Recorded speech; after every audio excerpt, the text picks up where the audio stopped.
The rain that night did not fall like weather. It fell like memory, slow and deliberate, clinging to the pavement of Harlem as though the city itself refused to forget what had just happened. And in the quiet rhythm of those drops, a story was beginning again, not loudly, not with chaos, but with the kind of silence that comes before something powerful reshapes the course of men's lives forever. Bumpy Johnson walked alone beneath the dim streetlights, his posture straight, his pace unhurried, the black umbrella in his hand shielding him not just from the rain, but from the noise of a world that often mistook loudness for strength. Those who saw him that night did not greet him, not because they lacked respect, but because they understood instinctively that he carried something heavier than conversation, something that demanded distance, something that turned even the bravest men quiet. This was not the first time Harlem had seen tension, but this was different, because it did not move like anger or fear. It moved like patience, like something calculated, something waiting for the right moment to reveal itself. And Bumpy, with his calm eyes and steady breath, was the center of it all, though he never once asked to be. Earlier that day, in a room filled with laughter that was too sharp to be genuine, a moment had unfolded that would ripple far beyond its walls, a moment where dignity had been tested in the most public, deliberate way. Men had gathered not just for business but for spectacle, for the quiet thrill of watching someone powerful be challenged. And in that room stood Dutch Schultz, a man whose confidence had long gone unquestioned, whose voice carried the kind of authority that silenced disagreement before it could even form. Dutch had always believed that control came from dominance, from making examples out of those who dared to stand too tall. And that afternoon, he chose Bumpy as his example, not because Bumpy had provoked him, but because Bumpy had not. There was something unsettling about a man who did not react, who did not seek approval, who carried himself with a quiet certainty that could not be shaken by insults or threats. And Dutch, like many men blinded by their own power, mistook that silence for weakness. The room had gone still when it happened, when Dutch, with a careless flick of his hand and a smile that carried more arrogance than humor, dismissed Bumpy in a way that stripped away courtesy and replaced it with something colder, something meant to humiliate, something meant to remind everyone present of where they stood in the unspoken hierarchy of the time. It was not just an insult, it was a statement, a declaration that some men could be diminished without consequence. But Bumpy had not reacted. He had not raised his voice, had not stepped forward, had not allowed even the smallest crack to appear in his composure. And that, more than anything, had unsettled the room, because men understood instinctively that true strength did not always reveal itself in the moment it was challenged. Sometimes it waited, sometimes it observed, sometimes it allowed others to reveal their own weakness before responding in a way that could not be ignored. When Bumpy finally turned to leave that room, he did so with the same calm dignity he had carried when he entered, but there was something different in the air, something that lingered after he was gone, something that made even Dutch pause for just a fraction of a second, though he quickly masked it with laughter, brushing off the moment as insignificant, as though the absence of reaction meant the absence of consequence. But Harlem remembered. It remembered the way Bumpy had been treated, the way the room had shifted, the way respect had been tested and left unresolved. And in a place where dignity was often denied, such moments did not fade. They grew, they spread, they became something larger than the individuals involved, something that belonged to everyone who had ever been underestimated, dismissed, or made to feel smaller than they were. That evening, as Bumpy walked through the rain, he stopped briefly beneath a flickering street lamp, his gaze lifting just slightly as though measuring the world around him. And then, without urgency, he adjusted his umbrella and continued forward. Because he understood something that many did not, that the true measure of a man was not how he responded in anger, but how he chose his moment. Across town, Dutch Schultz sat in a room that suddenly felt smaller than it had before, though nothing in it had changed. The same men were there, the same drinks, the same laughter, but there was a subtle shift, a hesitation, a space between. Words that had not existed earlier, and Dutch, though he would never admit it, felt it, like a faint echo of something unresolved pressing against the edges of his confidence. He poured himself another drink, his movements sharper now, less relaxed, and though he spoke as he always had, with authority and certainty, there was a flicker beneath it, a question he could not quite silence. Why had Bumpy not reacted? It was a simple question, but it carried weight, because men like Dutch were accustomed to predictable responses: anger, fear, submission. But silence, true silence, was something else entirely, something that did not offer immediate resolution. Something that lingered, that forced reflection, that turned a single moment into something far more complicated. And as the night deepened, that question followed him, quiet but persistent, like the rain against the windows, like a reminder that not all battles announced themselves with noise, and not all victories were claimed in the moment they were fought. Back in Harlem, Bumpy reached the corner of a quiet street, where the glow of a small cafe spilled onto the sidewalk, warm and inviting against the cold rain, and he paused there for a moment, not out of hesitation, but out of intention, as though considering something beyond the obvious, something that required patience rather than force. He stepped inside, the soft chime of the door barely noticeable, and took a seat near the window, placing his umbrella carefully beside him, not discarded, not forgotten, but positioned with purpose, as though it held meaning beyond its simple function, and those who noticed it could not quite explain why it drew their attention, only that it did. A waiter approached, hesitant at first, then respectful, and Bumpy ordered quietly, his voice calm, his demeanor unchanged, as though the events of the day had not touched him at all. And yet, beneath that calm, there was a clarity, a focus that suggested otherwise, not turmoil, not anger, but something sharper, something deliberate.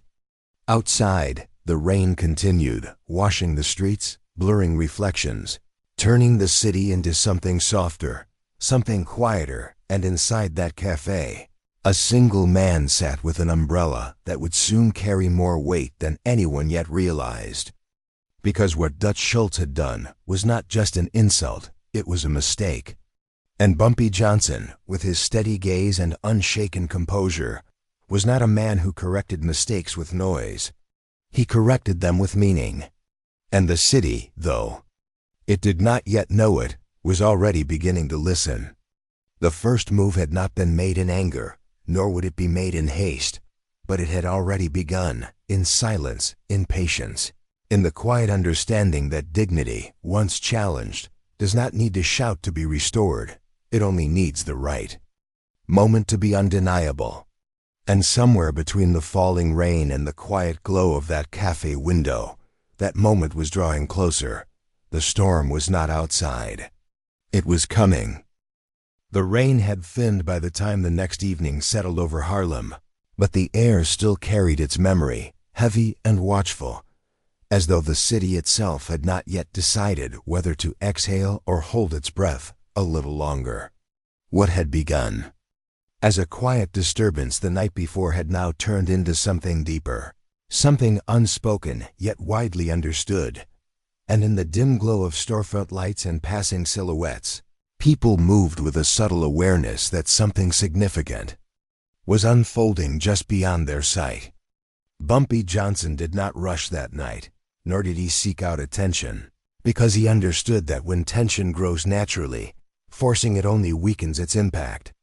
Instead, he allowed the city to carry the weight of what had happened, to let it settle into conversations, into glances, into the small hesitations that reveal more than words ever could, and by doing so, he ensured that when his moment came, it would not need explanation. The umbrella remained with him, not as an accessory, but as a presence, something that had quietly become part of the story itself, though no one yet knew why.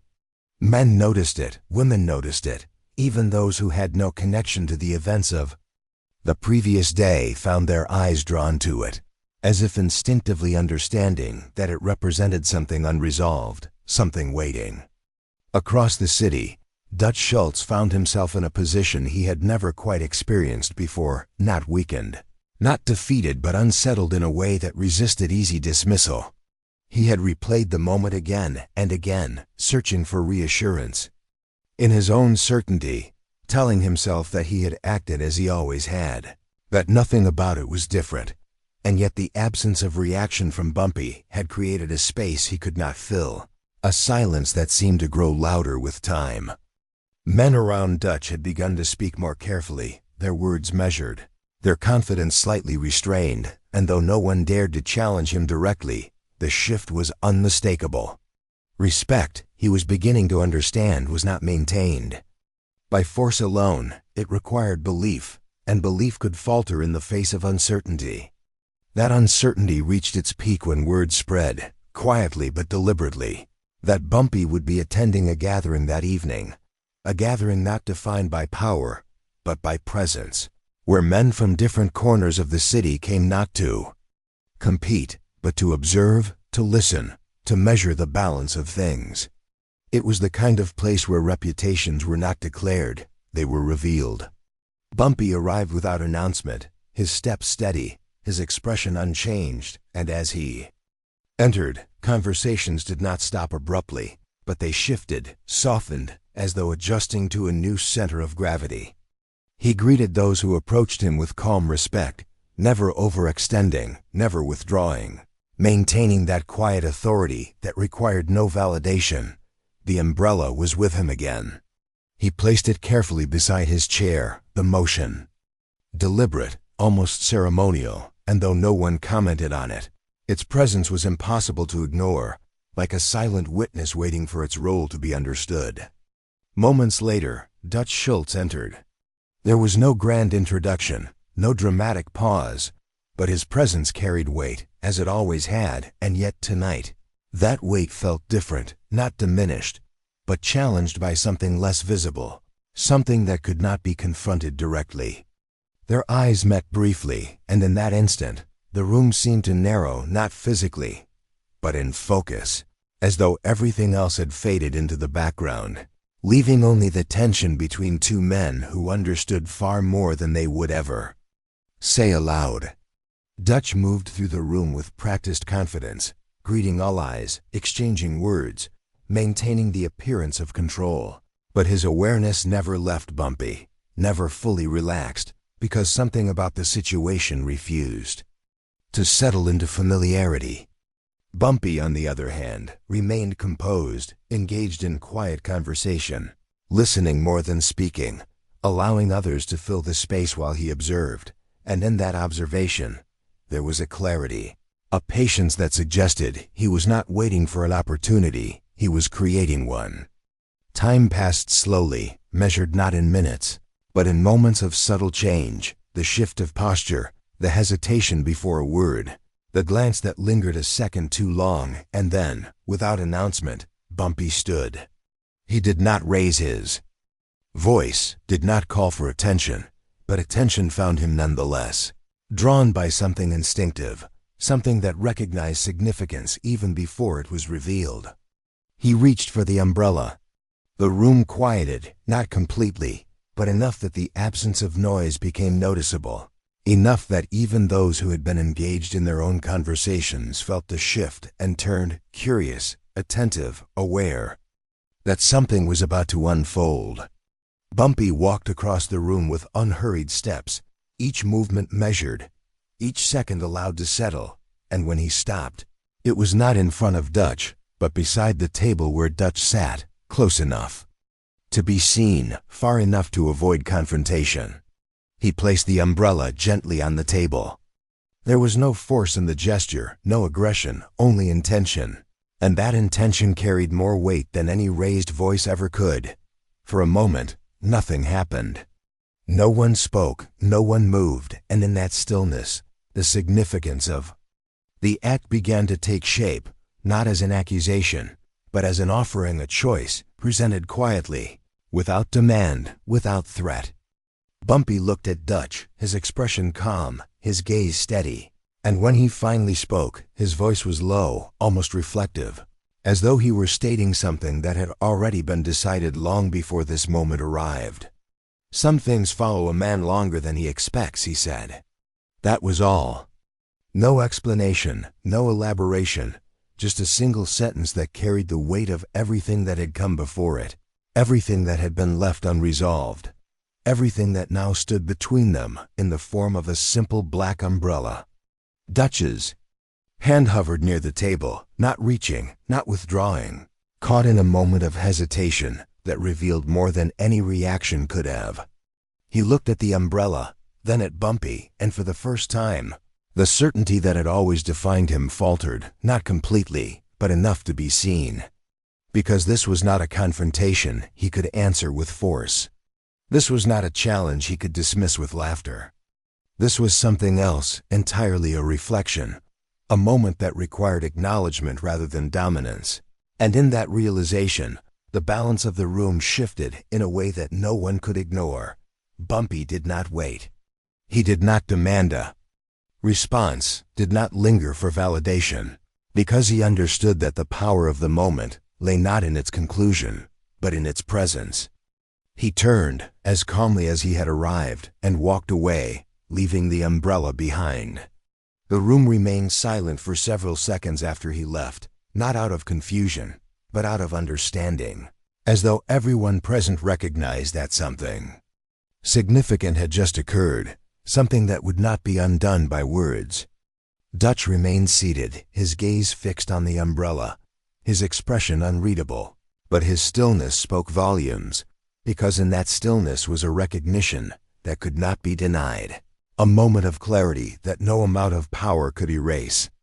Outside, the rain had finally stopped. The streets glistened under the dim lights, reflecting a city that felt subtly different, as though something had shifted beneath its surface, something that could not be seen, but could certainly be felt.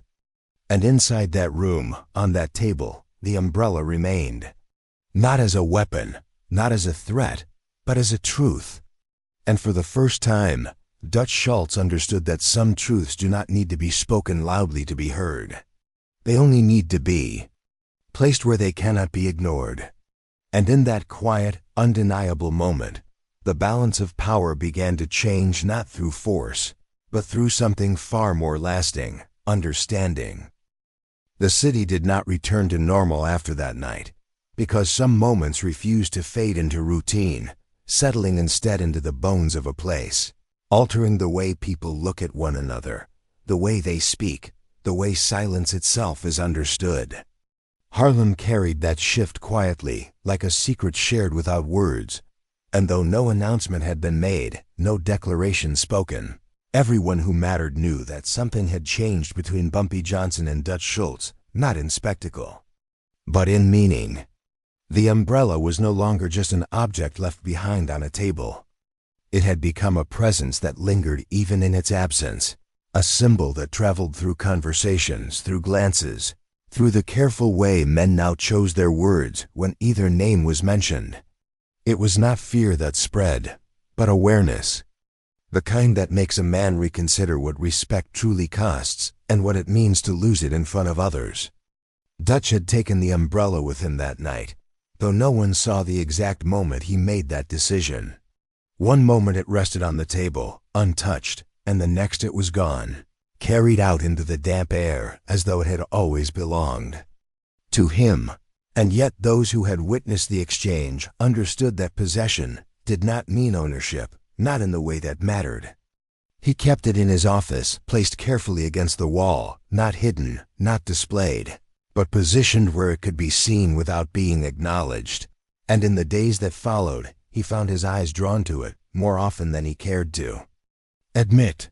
It was not the object itself that unsettled him, but what it represented, a moment he could not control. A message delivered without force, a reminder that power, when challenged by dignity, does not always respond the way it expects. Teo. The men around him noticed the change, though none spoke of it directly. Dutch was still decisive, still commanding, But there was a pause now, a fraction of hesitation before certain words, a subtle shift in the way he measured situations, as though he were recalibrating something that had long gone unquestioned. It was not weakness, but it was no longer certainty either, and in their world, that difference mattered. Meanwhile, Bumpy Johnson moved through Harlem with the same calm presence he had always carried, unchanged in appearance, unchanged in demeanor. And yet, to those who observed closely, there was a deeper stillness about him now, as though the way he carried had settled into something resolved, something complete. He did not speak of the umbrella, did not reference the moment, because he understood that its power came from what was left unsaid. But the city was not finished. Injustice rarely ends in a single act, and though the balance had shifted, there were those who resented it, who viewed Bumpy's quiet assertion not as a correction, but as a disruption to an order they had long benefited from. Whispers began to form, not loud enough to confront, but persistent enough to influence, suggesting that respect had been misplaced, that silence had been mistaken for strength, that perhaps the moment had meant less than people believed. It was a dangerous undercurrent, not because it was overt, but because it sought to rewrite perception, to erode what had been established without ever addressing it directly, and Bumpy, though he never acknowledged it publicly, was aware of it. In the way a seasoned man becomes aware of shifting winds long before they become storms. One evening, as the sun dipped low and the city softened into shadows, Bumpy found himself once again walking through familiar streets, the rhythm of his steps steady, his thoughts measured, when he noticed something that did not belong, not an object, not a person, but a pattern, a subtle repetition of presence that suggested he was being watched, not with hostility, but with intent. He did not react immediately. He did not turn, did not alter his pace, because reacting too soon would reveal more than it concealed, and Bumpy was not a man who gave away understanding before he chose to act on it. Instead, he continued forward, allowing the situation to unfold, to reveal itself in its own time. The figure following him remained at a distance, careful, deliberate, but not skilled enough to be invisible to someone who had spent a lifetime reading the unspoken. And when Bumpy finally turned down a quieter street, one less crowded, one more intimate, he stopped not abruptly, but naturally, as though pausing to consider something unrelated.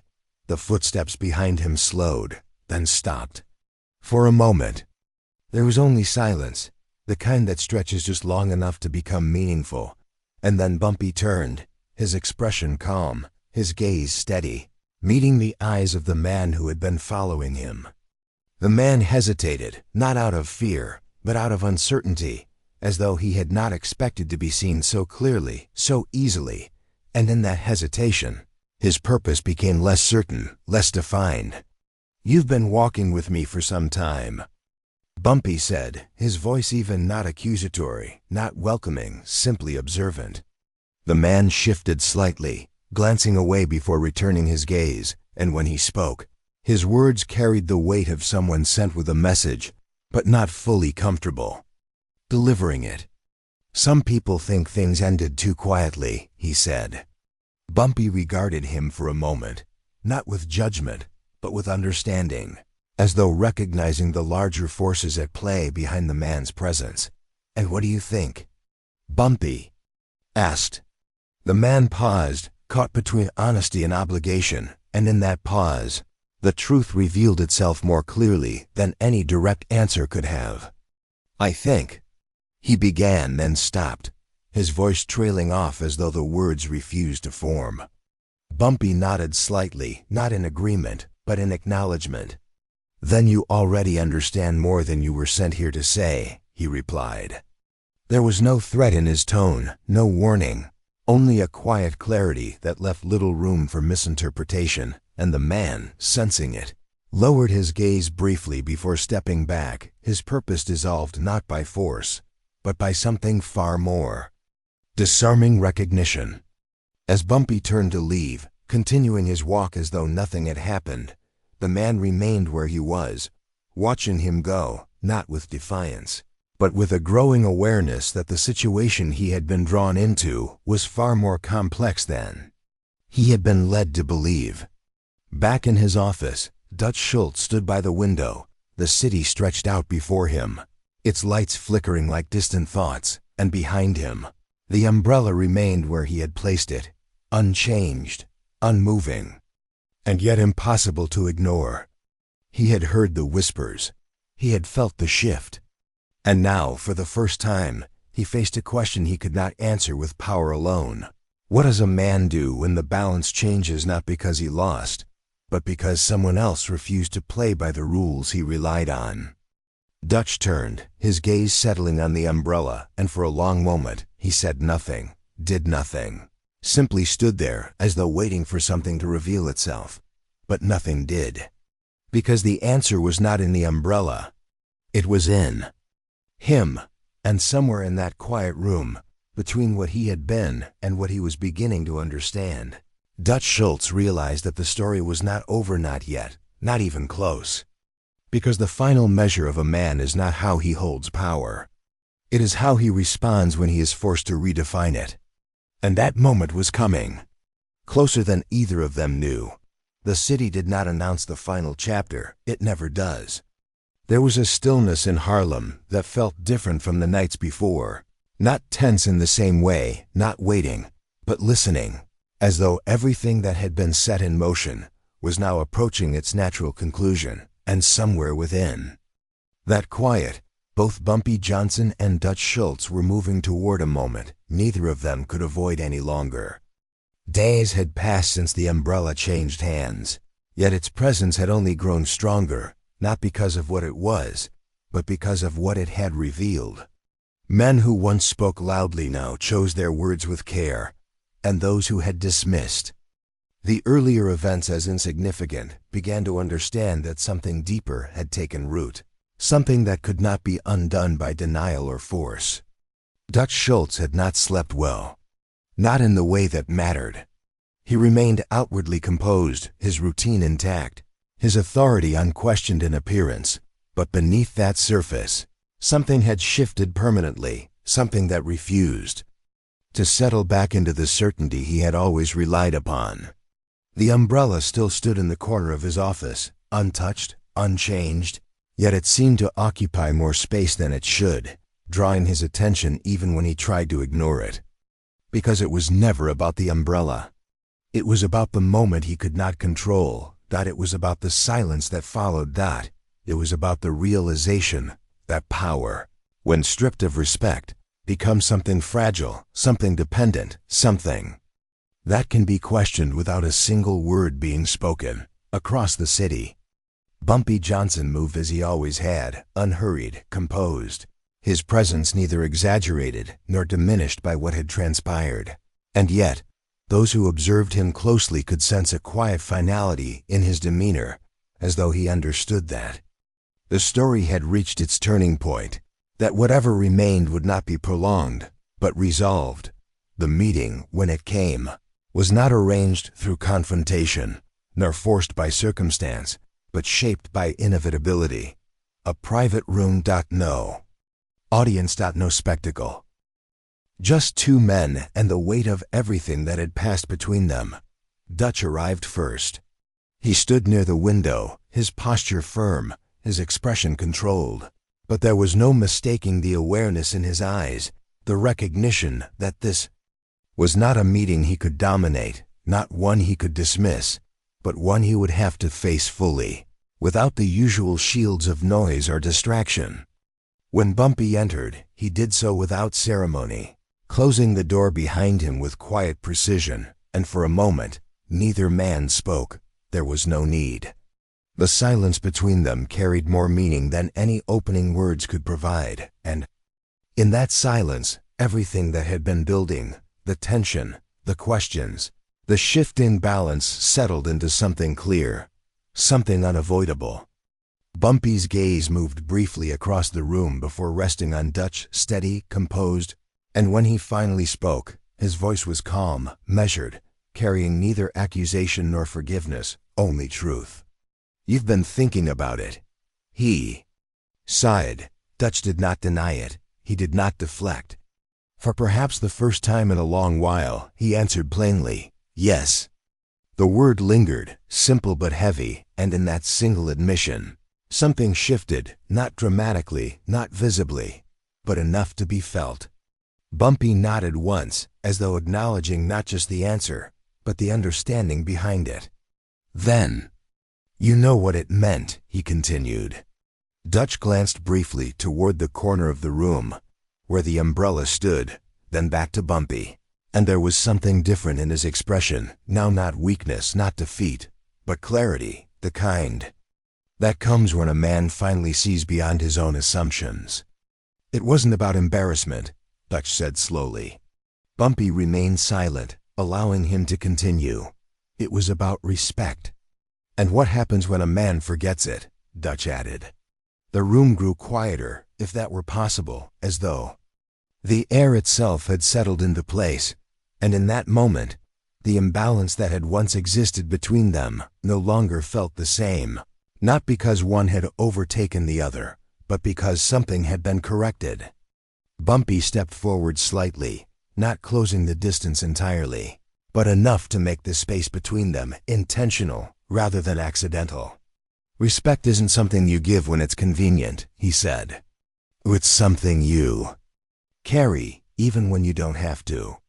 Dutch absorbed the words, not as a challenge, but as a realization, and for the first time, there was no resistance in him. No need to assert control, only a quiet acceptance of what had been shown to him in a way he could not ignore. He walked to the corner of the room, picked up the umbrella, held it for a moment, as though weighing something unseen. Then he returned and placed it gently on the table between them. Not as a return of property, not as a surrender, but as acknowledgement. I understand now, Dutch said, his voice steady, stripped of pretense. Bumpy looked at the umbrella, then at Dutch, and in that moment, there was no triumph in his expression, no satisfaction in having shifted the balance, only a quiet confirmation that what needed to be understood had been understood. He reached out, not quickly, not slowly, but with the same measured intention he had carried from the beginning, and took hold of the umbrella. There was no dramatic gesture, no final declaration, only a simple act, completed with purpose. Bumpy nodded once and turned to leave. Dutch did not stop him, did not speak again, because there was nothing left to argue, nothing left to prove. The door closed softly behind Bumpy, and the room, once filled with tension, now held something else entirely: stillness, but not the kind that comes from uncertainty, the kind that comes from resolution. Outside, the city moved as it always had, but for those who understood, something had been restored, not loudly, not publicly, but in a way that mattered far more than either of those things.